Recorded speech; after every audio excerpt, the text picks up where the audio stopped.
Assalamualaikum warahmatullahi wabarakatuh. Perkenalkan, nama saya Reni dengan NIM 2330307, Prodi Teknik Sipil, mahasiswa Politeknik Dewantara. Di sini saya akan menjelaskan mengenai kerusakan yang terjadi pada dua perkerasan, yaitu satu perkerasan kaku, kedua perkerasan lentur. Satu, perkerasan kaku. Kerusakan perkerasan kaku. Perkerasan kaku adalah jenis konstruksi jalan yang menggunakan beton semen sebagai bahan utamanya. Beton semen memiliki sifat yang kaku dan kuat sehingga mampu menahan beban kendaraan berat dengan distribusi beban yang lebih merata di lapisan bawah. Perkerasan kaku biasanya digunakan pada jalan-jalan utama, jalan tol, bandara, dan kawasan industri karena daya tahannya yang tinggi dan umur layanannya yang panjang. Karakteristik perkerasan kaku: 1. Menggunakan beton semen dengan atau tanpa tulangan sebagai lapisan atas. Kedua, memiliki sifat kaku sehingga tidak terlalu tergantung pada kekuatan lapisan pondasi. Ketiga, memerlukan sambungan ekspansi untuk mengatasi perubahan volume akibat suhu. Keempat, kurang fleksibel dibanding perkerasan lentur. Keunggulan: umur layanan lebih panjang, 20 sampai 40 tahun dengan pemeliharaan minimal. 2. Tahan terhadap genangan air dan suhu ekstrem. Ketiga, biaya pemeliharaan lebih rendah dalam jangka panjang.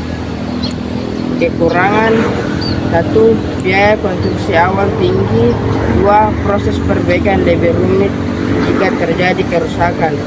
Ketiga, lebih rentan terhadap retak akibat perubahan suhu atau beban berat yang berulang. Kerusakan pertama yaitu spalling atau kerusakan pengelupasan permukaan beton.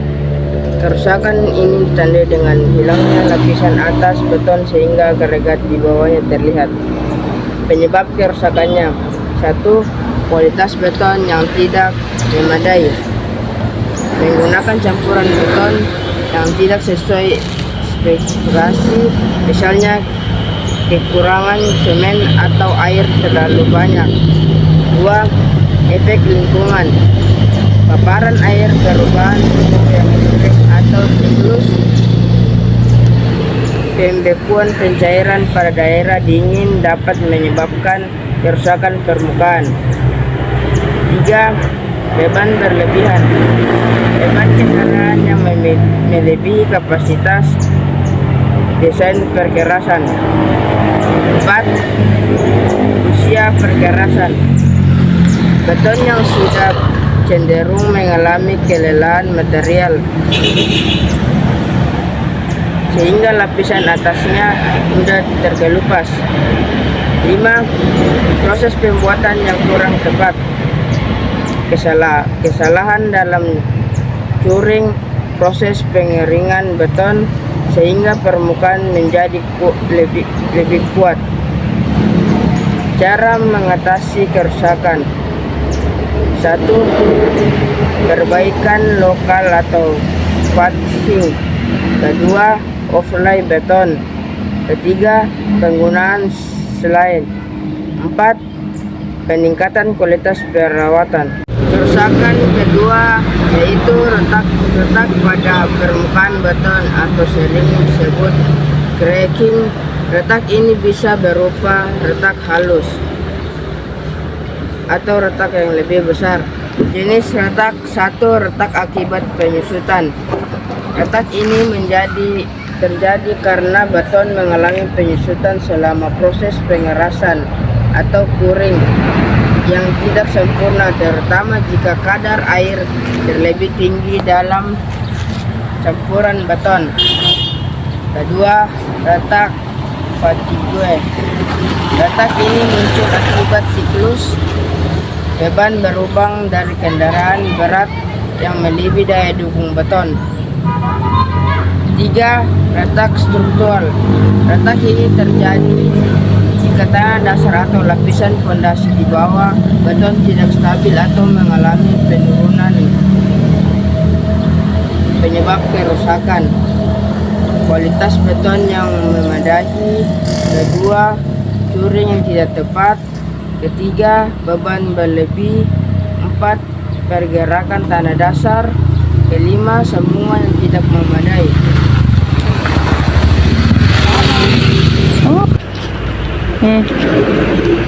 Cara mengatasi kerusakan. 1. Perbaikan retak halus. Kedua, perbaikan retak lebar. Ketiga, overlay beton. 4. Perbaikan tanah besar. 5. Perawatan preventif.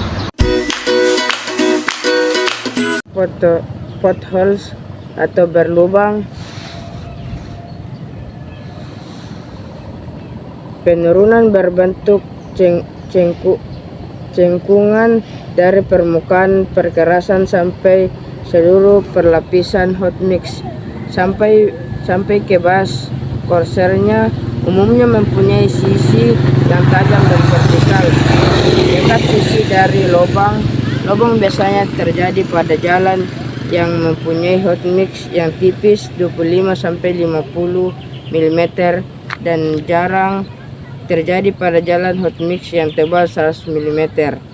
Masalah yang timbul: roughness, infiltrasi air pada perkerasan.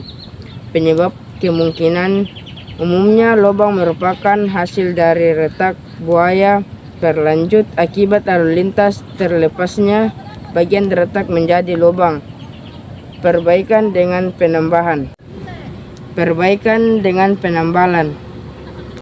Kedua yaitu fatigue atau alligator crossing. Rangkai retak yang saling bersambung yang disebabkan rusak kelelahan pada permukaan hot mix akibat lalu lintas berlubang. Pada perkerasan tipis, retak dimulai dari dasar, di mana tensil stres cukup besar lalu mengejar permukaan dalam bentuk satu atau lebih retak memanjang. Ini merupakan retak yang umum atau klasis atau disebut bottom up pada perkerasan yang cukup tebal. Retak biasanya dimulai dari atas pada lokasi tensil stres yang tinggi yang dihasilkan dari interaksi ban dan aspal binder agen atau to-do racing. Setelah beban berubah, retak memanjang akan saling bersambung, membentuk bersudut banyak dan terbentuk seperti kulit buaya. Masalah yang timbul: indikasi kerusakan struktural. Retak dapat dimasuki air, dapat berlanjut menjadi rusak berlubang.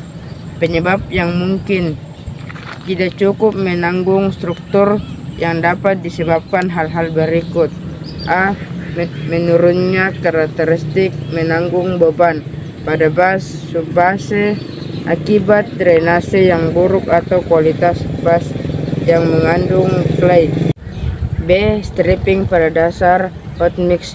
Bagian tripping berkontribusi melemahkan kekuatan perkerasan, akibatnya efektif tebal perkerasan berkurang. C. Meningkatnya beban atau UMBP, beban berlebihan dibanding dengan desain. D. Tidak memadainya desain struktur perkerasan pelaksana yang tidak baik, umpamanya pemadatan yang tidak tercapai sesuai ketentuan. Perbaikan kerusakan harus diteliti untuk menentukan akar penyebab, termasuk test pit atau coring untuk mengetahui adanya air di bawah perkerasan. Perbaikannya umumnya dengan dua kategori. A. Rusak setempat, menunjukkan substrate yang lemah diganti dengan penggalian dan perbaikan drainasenya, lalu ditambal dengan material baru.